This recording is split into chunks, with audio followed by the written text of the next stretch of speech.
Assalamualaikum warahmatullahi wabarakatuh. Perkenalkan, nama saya Laura Flara Diva. Saat ini saya ingin menjelaskan mengenai mata kuliah Bahasa Indonesia dalam Pembangunan Bangsa. Ini yang pertama adalah latar belakang, pembahasan, dan penutup. Pertama, saya menjelaskan mengenai latar belakang.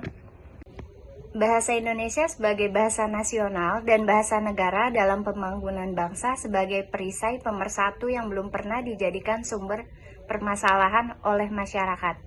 Yang berasal dari berbagai ragam suku bahasa, bahasa Indonesia juga bahasa terpenting di negara Republik Indonesia.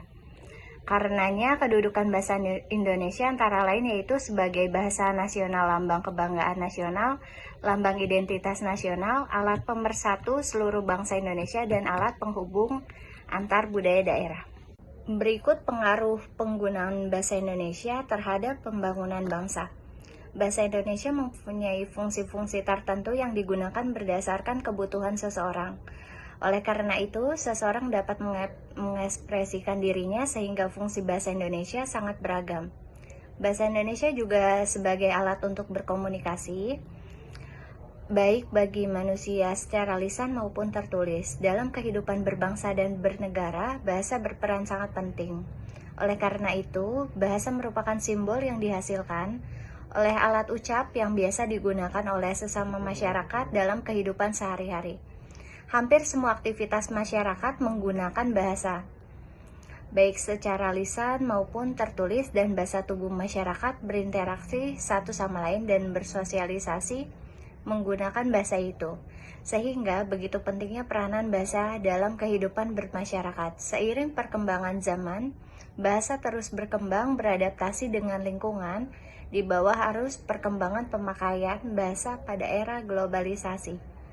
Berikut ada 3 fungsi bahasa Indonesia. Kedudukan dan fungsi bahasa sebagai bahasa negara telah menempatkan bahasa Indonesia sebagai bahasa ilmu pengetahuan, teknologi, dan seni. Yang kedua, bahasa Indonesia hingga kini menjadi perisai pemersatu yang belum pernah dijadikan sumber permasalahan oleh masyarakat pemakainya yang berasal dari berbagai ragam suku dan daerah.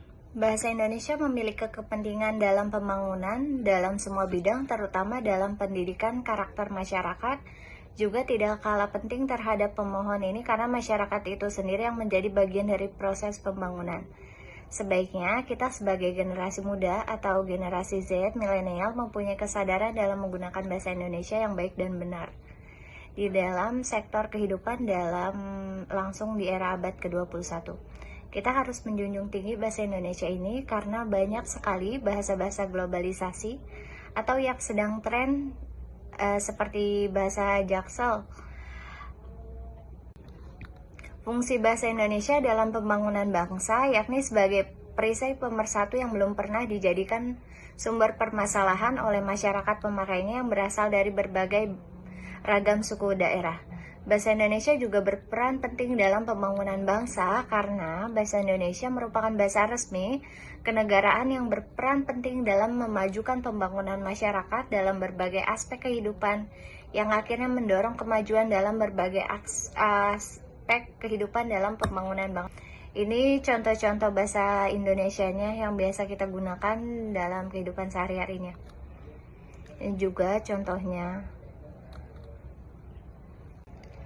Sekian presentasi dari saya, untuk kurang lebihnya mohon maaf. Wassalamualaikum warahmatullahi wabarakatuh.